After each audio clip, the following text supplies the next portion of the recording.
नमस्कार दोस्तों, आपका स्वागत है आपके अपने चैनल स्टडी विद कमलेश में।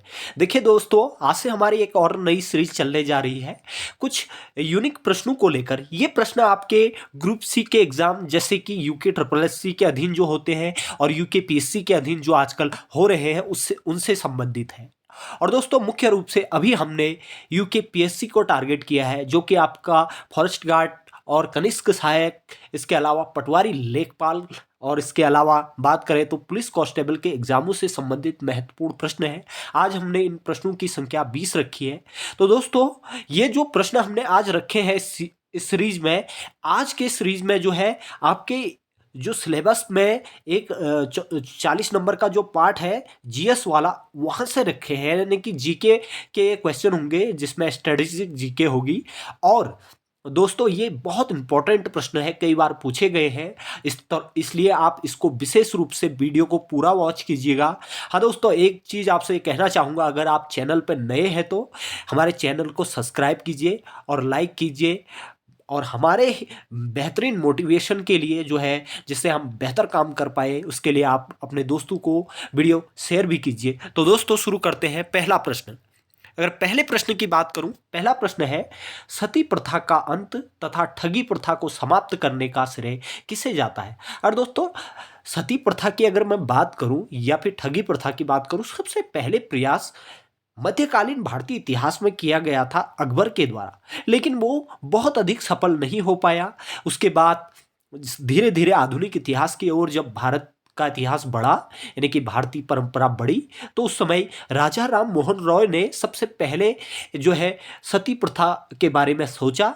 लेकिन सती प्रथा और ये ठगी प्रथा को मुख्य रूप से जो समाप्त करने का श्रेय जाता है, जो है इनमें से ऑप्शन नंबर डी, यानी कि लॉर्ड विलियम बेंटिंग को जाता है। विलियम बेंटिंग, जो कि भारत के पहले गवर्नर जनरल थे, इन्होंने ठगी प्रथा और सती प्रथा को समाप्त किया था भारत से। आइए आगे देखते हैं अगले प्रश्नों को।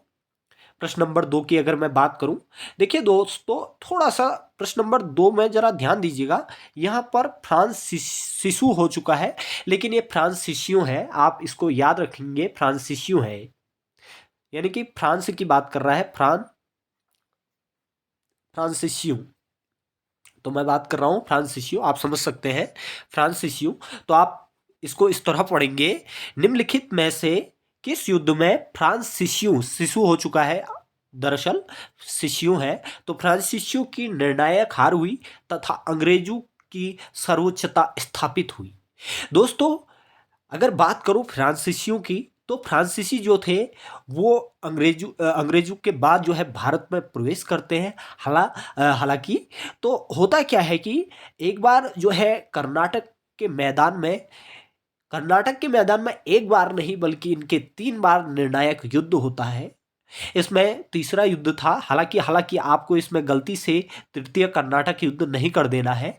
तो उसमें क्या होता है कि जो मैदान था वहां पर वार्निवॉस का मैदान था, यानी कि वार्निवॉस के युद्ध से यह निर्णय लिया गया कि अब भारत में फ्रांसीसियों का नहीं, अंग्रेजों की सत्ता स्थापित होगी।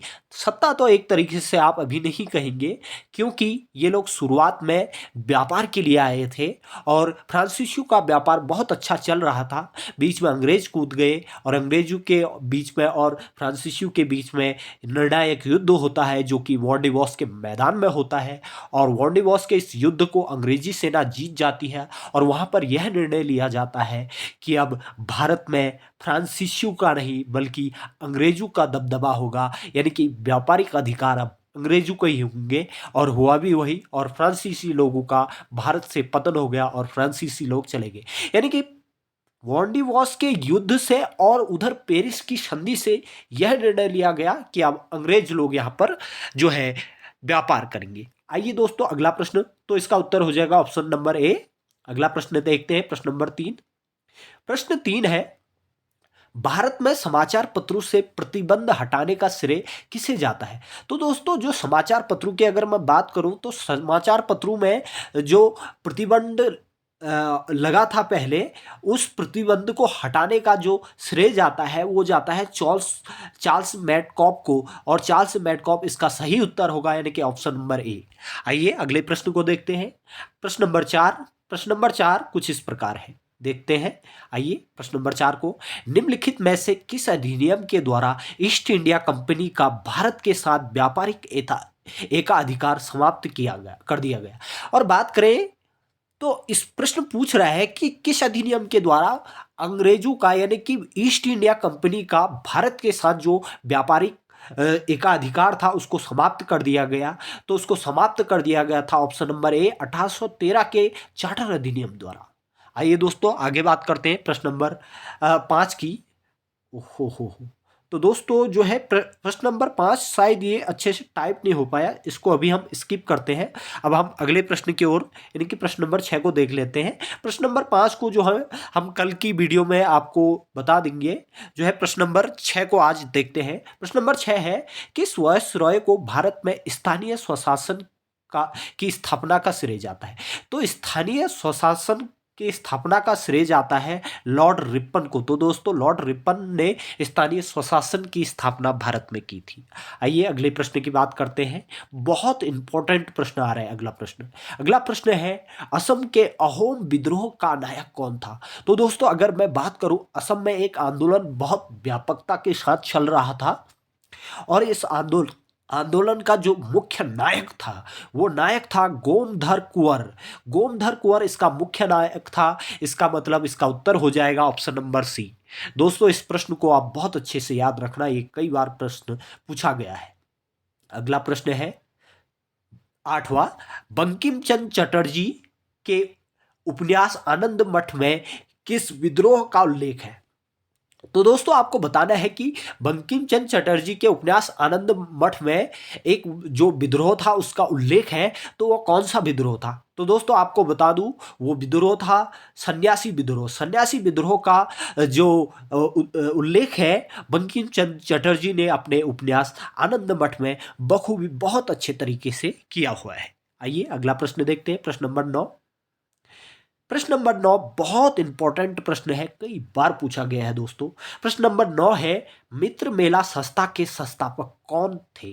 तो दोस्तों मित्र मेला संस्था के जो संस्थापक थे वो थे बीडी सावरकर साहब। और बीडी सावरकर साहब की बात करूं, इन्होंने अभिनव भारत संस्था की भी स्थापना की थी। इसके अलावा मित्र मेला संस्था की भी स्थापना बीडी सावरकर ने ही की थी। आइए अगले बात करते हैं प्रश्न नंबर 10 की।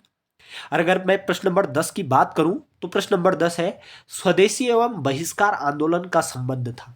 तो दोस्तों स्वदेशी और बहिष्कार आंदोलन का संबंध था बंगाल विभाजन से। अगर बंगाल विभाजन की बात करूं तो 1905 में लॉर्ड कर्जन ने बंगाल का विभाजन कर दिया था।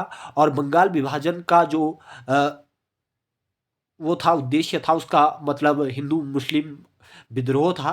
तो मुख्य रूप से स्वदेशी एवं बहिष्कार आंदोलन का संबंध किससे था। तो इसका संबंध था बंगाल विभाजन से। आइए आगे बात करते हैं प्रश्न नंबर 11 की। और अगर प्रश्न नंबर 11 की मैं बात करूं, प्रश्न है भारतीय क्षेत्र में स्थित दो ज्वालामुखी द्वीप हैं। तो भारतीय क्षेत्र में स्थित दो ज्वालामुखी क्षेत्र जो है उनके नाम मैं आपको बताऊं तो ऑप्शन नंबर ए हो जाएगा बैरन द्वीप एवं नारकोंडम द्वीप। और बैरन द्वीप एवं नारकोंडम द्वीप ये भारतीय क्षेत्र में स्थित दो ज्वालामुखीय क्षेत्र है। आइए आगे बात करते हैं प्रश्न नंबर 12 की। प्रश्न नंबर 12 है लोनार झील किस राज्य में स्थित है। तो दोस्तों लोनार झील जो है महाराष्ट्र राज्य में स्थित है। आइए अगले प्रश्न की बात करते हैं प्रश्न नंबर 13। प्रश्न नंबर 13 है सुल्तानपुर पक्षी अभ्यारण्य किस राज्य में स्थित है। तो दोस्तों अगर सुल्तानपुर पक्षी अभ्यारण्य की बात करूं तो पक्षी अभ्यारण्य की मैं बात करूं तो सुल्तानपुर पक्षी अभ्यारण्य हरियाणा में है। हरियाणा राज्य के अगर पर्टिकुलर प्लेस की बात करूं दोस्तों, पर्टिकुलर प्लेस की अगर मैं बात करूं तो था गुरुग्राम प्लेस में, यानी कि गुरुग्राम में जो है सुल्तानपुर पक्षी अभ्यारण्य है जो कि हरियाणा राज्य में स्थित है। आइए प्रश्न नंबर 14 को देखते हैं। प्रश्न नंबर 14 आपके जो है मृदा से संबंधित है। प्रश्न है नवीन जलोढ़ मिट्टी को किस नाम से जाना जाता है। तो दोस्तों अगर नवीन यानी कि नई जलोढ़ मिट्टी को जाना जाता है तो वो जाना जाता है खादर उपनाम से। नई जो मिट्टी होती है जलोढ़ वाली उसको खादर नाम से जाना जाता है। आइए बात करते हैं प्रश्न नंबर 15 की। प्रश्न 15 है सुंदरवन का डेल्टा, यानी कि सुंदरवन डेल्टा कौन सी नदी बनाती है? अगर बात करूं सुंदरवन डेल्टा की, यह पश्चिम बंगाल में है और मुख्य रूप से दो नदियां सुंदरवन के डेल्टा को बनाने में भूमिका अदा करती हुई है, गंगा एवं ब्रह्मपुत्र। हमारे विद्यार्थी कई बार ऐसा कर देते हैं कि इनमें से एक को कर देते हैं, या गंगा को कर देते हैं, कभी ब्रह्मपुत्र को कर देते हैं। इसका उत्तर एक नहीं बल्कि दो है, यानी कि गंगा एवं ब्रह्मपुत्र के मिलने से जो है सुंदरवन डेल्टा का निर्माण होता है। आइए बात करते हैं अगले प्रश्न की, प्रश्न नंबर 16 की। प्रश्न 16 है, किस एकमात्र उपराष्ट्रपति की मृत्यु पद पर आसीन रहते हुए हुई? यानी कि आपको बताना है कि भारत के किस उपराष्ट्रपति की मृत्यु अपने पद पर रहते हुए हुई। तो अगर मैं बात करूं तो उनका नाम था जीएस पाठक। जीएस पाठक की जो मृत्यु हुई थी वो जब अपने पद पर आसीन थे तब हुई थी। आइए बात करते हैं अगले प्रश्न की। अगला प्रश्न है प्रश्न नंबर 17, भारतीय रिजर्व बैंक का राष्ट्रीयकरण कब किया गया? और अगर भारतीय रिजर्व बैंक के राष्ट्रीयकरण की बात करूं दोस्तों, 1949 में भारतीय रिजर्व बैंक का राष्ट्रीयकरण किया गया।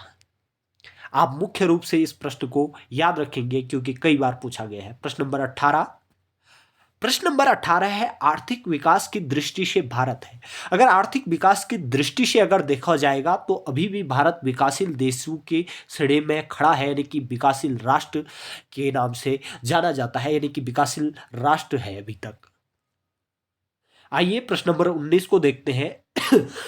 प्रश्न नंबर 19 है, गरीबी हटाओ तथा आत्मनिर्भरता की प्राप्ति का मुख्य आप आत्मनिर्भरता प्राप्ति किस योजना का मुख्य उद्देश्य था?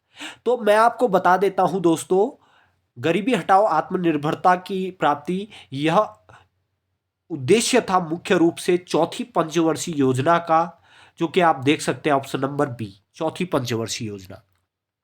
आइए अगला बात करते हैं प्रश्न नंबर 20 की, जो कि आज का अंतिम प्रश्न है। प्रश्न है, टोक्यो स्थित स्टॉक एक्सचेंज का क्या नाम है? तो दोस्तों अगर मैं बात करूं, टोक्यो जापान में स्थित जो है स्टॉक एक्सचेंज है उसका जो नाम है उसका नाम है निक्की। तो निक्की टोक्यो स्थित एक्सचेंज का नाम है। आइए दोस्तों जो है, तो दोस्तों आज के लिए इतना ही। आज हमने 20 महत्वपूर्ण प्रश्नों को देखा जो कि आपके ग्रुप सी के एग्जाम जैसे पटवारी, लेखपाल और इसके अलावा फॉरेस्ट गार्ड, अन्य एग्जामों से बहुत संबंधित है और हो सकता है इनमें से कोई प्रश्न वहाँ पर आ जाए। तो दोस्तों आप मुख्य रूप से कोशिश करेंगे कि जो चैनल को सब्सक्राइब किया जाए, यानी कि आप लोग चैनल को सब्सक्राइब करें, लाइक करें, शेयर करें। और दोस्तों अगर इनमें से अगर आपको किसी प्रश्न पर डाउट है तो आप कमेंट बॉक्स में आप अपना आंसर बता सकते हैं। आज के लिए इतना ही दोस्तों, बहुत बहुत धन्यवाद।